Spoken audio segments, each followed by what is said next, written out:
Draw ko doon sa palakpak pero go. Uy, go daw. Hi. Hello. Hello. Hello. Welcome to our first episode. Dito lang kami para magpakilala. My name is Brian. I'm Iko. And we are the founders of The Maverick. So, woo!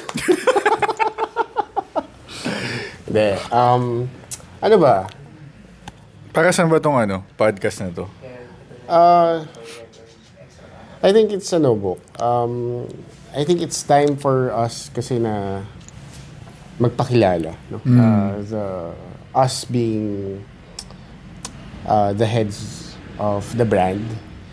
Kasi magte-10 years na din eh. Yun nga eh. 10 years na. September. The milestones that we've reached in the past few years start, di ba? Parang ang dami na na pinagdaanan eh. From our personal journeys, from college eh. Iko is my friend from college pa. And ang dami na pinagdaanan eh. Paano ba natin simulan to? Yung doon sa pinropose mo sa akin yung sa Mav. Naalala ko yun eh. So may ihawan yun sa may Makati. Di ba? Oo. El Chupacabra. No?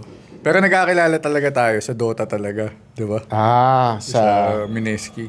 Oo. Nailibs ka sa laro ko eh. Hindi, pero nailibs ako sa Crystal Maiden mo nun eh. Luna Moonfang hindi ako nagkaamal. So, di ba, parang from there, ang naalala ko lang, naging mag-classmates tayo sa mga minor subjects. Tapos, nung nagkaroon ng parang chance na magka-Dota, tapos basketball, pag-usapan yung NBA, tuloy-tuloy. Tuloy-tuloy na. Kasi Dota na tayo sa labas. Oo. Dumadayo pa tayo sa yun? Basta sa may recto yun. Oo. So, anyway, ayun, yung paano mo pinropose simulan natin doon. Kasi yun naman talaga yung start eh. Paano nga ba? Paano nabuo yun? Hindi ko maalala na masyado, pero alam ko lang yung setting eh. Tapos, ang naalala ko noon, gutom ako noon, mahilig ko sa ihaw, pero dalawang stick lang in-order ko noon eh. Para kasi nga, titipid, di ba? Pero, nung time na yun, pinropose ko sa yun, after nun, ang pinuntahan ko si Gabs. Hindi, pero legit, diba? Nagpunta ako sa yun nun. Sa bahay. Nag-inuman kami ni Gabs. Nandito si Gabs eh. So, start kasi nung Maverick, kasi we are graphic designers by profession. We graduated multimedia arts from the De La Salle College of St. Benilde. And ako ay drop out ako from La Salle Engineering, eng student ako. After ko drop out, doon ako lumipat ng CSB. And ako naman UST. Commerce naman ako noon, tapos madami din akong bagsak noon eh. So yung algebra ko sa La Salle doon, dati yun, parang pangatlo ko natin, pang-apat. So, ayun. Tapos nag-multimedia arts ako dahil din kay Gabs. Kasi nung na-meet ko si Gabs, multimedia arts siya nun eh. So, sabi ko sa kanya, ano ba yung magandang course dito? Kasi kailangan ko na lumipat eh. Sabi niya, multimedia arts. So, pero ang first choice ko talaga dapat fashion design. Kaso nung nakita ko yung mga ginagawa nila doon, yung mga mga gowns, ganun, hindi ko na siya, nag-multimedia arts na lang ako. Ayun. So, ayun, we are graphic designers by profession again. Tapos, nagkaroon ako ng chance na makahawak ng lata ng pomada. It started nung 2014, na-realize ko na sirang-sira yung buko. Ang pinaka-backstory nun, bakit ako nahilig sa pag-ayos ng buko? Si Mike, di ba? Mike Liwag. Okay. So, si Mike, nakakatawa, nagkaya siya mag-audition. Nag-audition kami sa Showtime. Gandang lalaki. Tapos, wala naman ako sense of fashion eh. Kasi, ano siya, parang sige, ako yung yes man nun eh. Gawa ko, game, sige, game. Kasi wala nang ginagawa eh. Tapos, ang naalala ko noon, ang nagbihis sa akin, si Chelsea, tsaka yung mama niya. Kasi wala lang yung sense of fashion eh. Tapos na-realize ko, sabi ko, ba't ganito yung buko nung nag-aayos na ako? Ba't ganito yung buko? Parang sirang-sira na. Tapos nag-flashback sa akin yung sinasabi sa akin lagi ng mama ko. Sabi niya lagi sa akin, nung bata ako, ang ganda ng buhok mo, ang tapang, ang lambot. Mas maganda pa yung buhok mo sa kapatid mong babae, sa ate mo. Tapos nag-flashback sa akin yun. Sabi ko, ba't ganito yung buhok ko si Rana? So, yung ginawa ko, naghanap ako ng alternative na hairstyling product online. Lumabas nga yung pomada. But, before then kasi hindi siya readily available. And hindi pa naman, hindi pa naman boom na boom sa akin yung online shopping noon, 2014. Tapos, look it up on YouTube. Tapos may nahanap akong Facebook group actually ng mga nagpo-pomades. From doon ko siya na-discover until nag-try ako mag-tutorial sa YouTube. Pero syempre, as all first try goes, fail. So, ginawa ko, naghanap ako ng consultant. So, from there, nakuha ko yung tamang timpla, tapos nahawakan ko nga yung no label na can. Then, dun na naglaro yung utak ko kasi I am in love with packaging design. So, yun na. Kumbaga yung timpla para sa buhok mo, no? Oo, para sa akin. Tapos, dun na kita nilapitan. Dun na tayo parang, alam ko, inaalala ko na, hindi talaga tayo magmi-meet noon, pero minessage lang kita. Nasaan ka? Kasi nag-work ako sa Makati noon eh. Lala ko yun, panggabi ako nun. Tapos pinuntahan kita. So, yun. May isa pa actually na first na nag-invest sa Maverick aside sa'yo. Si Steph. Tapos tatlo tayo. I think we pulled in... Alam ko 14K. 14K starting capital ng Maverick. Ang first bazaar, first event na sinalihan natin, yung Soul Slam 8. Soul Slam. Sa World Trade ba yun? World Trade. Tapos, this was October. Akala ko lakas. Binagyo. Wala halos tao. Pero alam ko break even tayo dun eh. Kung natin kakabali. Akala natin break even. Pero pagka inano mo yung damit na binili natin, uniform, wala. Wala. Ayaw nga pala naka-uniform tayo doon. Pala yung black. So, it was fun experience. Tapos, kayo ni Steph, you focused on your work. Profession. Oo. Ako naman, actually, if I remember correctly, this was the time when I came back from Brunei, so wala akong trabaho. Sa Brunei kasi talaga dapat magtatrabaho na ako. Pero pag uwi ko dito, nag-freelance ako for a month. Mas malaki pa yung kinita ko kaysa sa offer sa Brunei. So, ito yun eh. Kaya meron akong...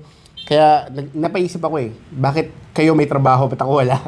Pero ang naging trabaho ko noon, si Maverick. Maverick, And then after, Bok, correct me if I'm wrong I think after less than a year, minessage ko kayo ni Steph, binalik ko yung puhunan nyo, times 2. Tama? Alala ko yung binalik mo sa akin, nasa Glorieta tayo. Oo. Kasi sabi ko, okay na. Tapos ako na yung nag-handle, di ba?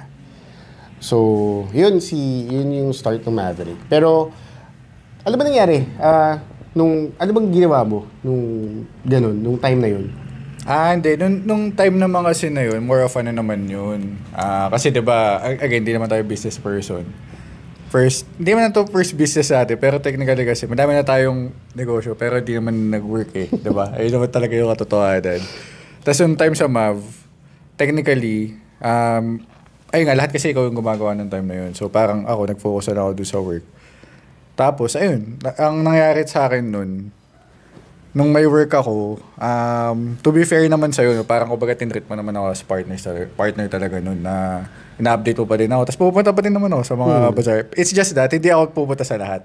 Parang ganun yung nangyayari. Tapos, ayun na, tuloy-tuloy ka, tapos nagkaroon na tayo ng mga consignments ng barbershop.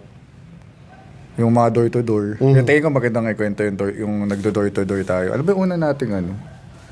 Kasi yung una sa Talis, nakasama pa ako sa'yo nun eh. First, Si Maverick. Ang first na big order natin was Kevin Scott Barbershop.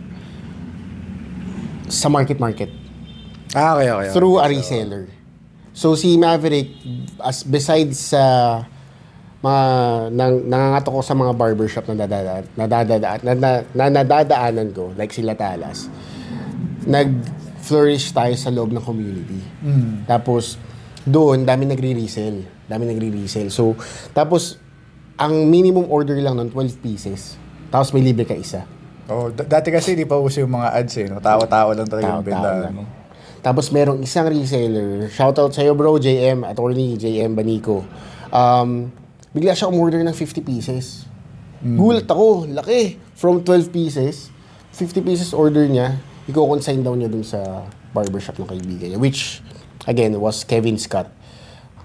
Nakakatawa, naalala ko bigla.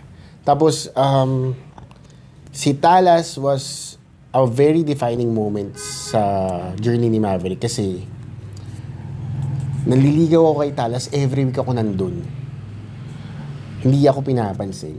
Nag-iiwan ako samples every week. Pero dahil meron siyang brands, hindi niya kinukuha si Maverick. Up until nagkaroon ng slot kasi na-delay ng delivery yung isang brand. So, nung pumasok si Maverick doon, sakto naman boom ng mga concept barbershops. Sunod-sunod nagtayuan. Kasi si Felipe, pare, hindi ko na napasok eh. Never ko napasok si Felipe. Taas si Felipe. Galing eh. Si Talas ang tumanggap sa atin. Yung mga tao, si Talas, ang parang, syempre, Jericho Rosales eh, di ba? Siya ang idol. Ganda. Cubao Expo.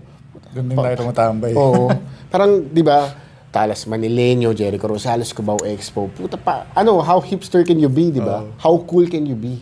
So, yung mga tao na may pera, gustong magbukas ng barbershop, si Talas ang tinitignan. And doon na nagsimula, non-stop calls, non-stop texts, emails. Naalala ko noon, tuwan-tuwa ako noon, nasa bus ako, tumawag sa akin si Javad from Baguio. Tapos kinukuha niya. Tapos saan mo nakita? Sabi ko sa kanya. Sa Talas. So, doon ko na-confirm. Tapos, haba, no? Dami. Ang isa pang pinakamalaki natin na kliyente, si Sports Barbers sa mga SM malls. Kasi they have, I think, if I'm not mistaken, during that time, they have over 20 branches nationwide. Sa mga Ayala malls. Pati SM. Sa SM. Tapos, nag-supply tayo doon. Kung naalala nyo, Gabs, yun yung sa kinukuha na check. Malapit sa office ni Gabs dati. So, so yun, terms yun, payment terms. So, umutang pa ako ng malaking puhunan sa mama ni Chelsea para mapuhunanan yung order na yun. Ako naiinis para sa'yo pag minsan pag tumid. Ano ba na? Totoo. Pero pare, Chinaga talaga. Tapos, ano ba? Hindi, yun. Tuloy-tuloy yun eh. Alam ko, medyo stable yung nung mga time na yun. Hanggang nung pandemic na tayo. Ayun na ba yun? Hindi. May ano pa? May ano pa. 2019, we flew to Australia. Kasi my wife was pregnant back then sa firstborn namin ngayon, si Dylan. And I was ready to give up, Maverick. Andun na ako eh. Sabi ko, sige, start a new life here. Trabaho ko sa McDo, di ako mapili eh. I think that's the thing with me. As long as alam kong kailangan gawin. Hindi ako mamimili kung ano yung dapat gawin para makuha yun. Makas ka. Makas sa Australia. So, yun, I was willing to go that far na, sige, okay lang sa akin magtrabaho ng ganun. Pero ang usapan kasi namin, uwi kaming Pinas for the first birthday ni Dylan, which was June 28, 2020. Umuwi kami ng Philippines ng November, and then January, February, kailan ba nag-pandemic? March ba? Or March. Basta Q1, Q2, ganyan. Oo. March 2020, the pandemic happened. Ayun, yun yung parang struggling kasi from si Maverick, the pomade scene in the Philippines nung 2015 up to 2018, medyo nagfo-flourish. Actually, up to 2017 Nagfo-flourish Pagdating ng 2018, medyo maraming pumasok na players. So, marami ng kalaban. And I wasn't able to compete well. Kasi nga, yun lang yung ginagawa ko And nung time na yun, parang hindi na masyadong kayang i-sustain. So, ready to give up na ako. Tapos nag-pandemic pa noong 2020. That's when you came in. Yun na yun. Came back in, actually. Ano ba nangyari nun? 2020. Hindi, ayun, 2020, pandemic na nun. Tapos, yung mga time na kasi, ang nangyari kasi sa atin nun, dire-diretso yung communication natin kasi nga, mag-best friend naman tayo nun. In-update mo ako sa MAV. Nun lang. Hindi, in-update mo ako sa MAV, ganyan. Tapos, nung mga panahon na yun, since busy nga ako sa career, nag-shift din ako ng career nun Kasi di ba dati, sports bookmaker ako. Nag-shift ako ng nag-freelance na ako ng video editing. Tapos, doon ako natuto ng marketing. Tapos naalala ko, yun, yung pandemic, ina-update mo ako. Nagsusupply ka ng, binibenta mo na yung mga nun, di ba? Mga bote ng mga lata. Mga lata. Tapos, nung message mo ako one time, na sabi mo sa akin, gusto bumili ng MAV. Tapos doon na ako bumalik. Kasi parang, di ko na maalala yung pinaka-conversation natin specific nun Pero ang alam ko lang nun, yung naisip ko nun, parang instead na bilhin mo instead na ibenta mo yun, yung MAV, why not bumalik na lang ako. Tapos, kasi since sa'yo nga, medyo natuto na ako sa marketing nun. Sabi ko sa'yo, nag-buy-in ako, ganyan. Tapos, ang pinropose ko sa'yo nun, yung e-commerce na. Tapos, naalala ko November natin sinimulan yung paggawa ng website, diba? November 2020. Tapos, nung una yung mga 5,000, magkano ba tayo nagsimula ng per day? ads?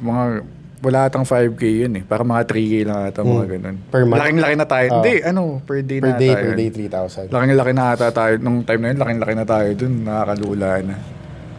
Pero nung December, di ba? Parang pagising pa lang natin ng 10 a.m. may 5,000 dun. Tontuwa na ako dun. 5,000 per day. So, 50 orders per day yun. Naalala ko. December 2020. So parang doon na open up yung scale naman ni MAV sa online scene. Kasi pandemic. So, ang nangyari kasi sa MAV, alam ko sustainable naman ang MAV nun kung di ako nagkakamali. It's just that, nag-pandemic. Tapos, ang mahirap kasi dun sa mga consignment, matagal yung ikot ng ng pera. Diba? Tapos nagsarado pa yung mga barbershop. So, walang mag-move Oo. Ayun, so ang nangyari nun, nung nakita natin yung power ng online, nag-double down tayo doon. And then from there, na siya, year on year, may growth na din talaga. Parang yun nangyari. Naalala ko nun. Pero di madali Yun lang mahirap talaga. Naalala ko nun nung nag-start si Maverick, yung nagdo-door-to-door barbershop. Sobrang saya ko na, 1,000 pieces per month. 1,000 pieces nung 50 grams. Sobrang saya ko na doon. Siguro ang sa 1,000 pieces, ang neto ko doon is around 35,000 pesos.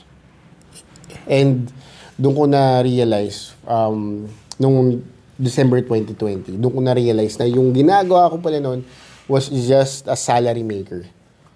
Hindi siya wealth builder. So, kaya tuwan-tuwa ako. Ang lakas, ang laki nung jump.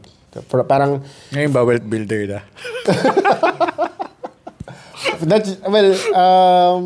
Lumalaki tayo. Lumalaki tayo. Pero grabe. I think, I don't know, going 10 years into this business game, pag inisip mo, pag sinasabi mo 10 years, parang ang haba. But the journey itself, those days na wala kang benta, plus those days that you meet people doon sa ginawa natin, yun, ang dami nangyari, sobrang dami nangyari. I think, naalala ko, Bok, nakakatuwa kasi tayo mahilig tayo sa local local scene. Tuwa ako kasi Maverick was our gateway to the local scene. Doon ko nakilala sila Marvin, sila Mong, di ba? Even sila Ivor from Leon Denim. Basta ang dami. Eh, meron pa, di ba? During... Sorry. Ano ba? 2 minutes na lang daw? Okay. Okay. So, in between that, nalala mo, nagbuo pa tayong barbershop with our friends. Which is still standing right now. Folk 1006 sa Escolta. Diba, parang... It has been a very long journey. Pero parang nagsisimula pa rin, ano? Ganun talaga eh. Walang katapusan. Walang katapusan. Kung saan dadalhin. Oo. Tignan natin. Teka, hindi yung reason kung bakit natin sinimulan tong podcast eh, di ba? Para makita din, masama natin sila kung hanggang saan natin madadala yung MAV ngayon. Oo. So, accountability ba? Ganun na nga. So, again, I'm Brian. I'm one of the founders of Maverick and Eco. Eco handles marketing, just so you know. I handle the overall the vision. And I think I want to leave this book question or something to think about.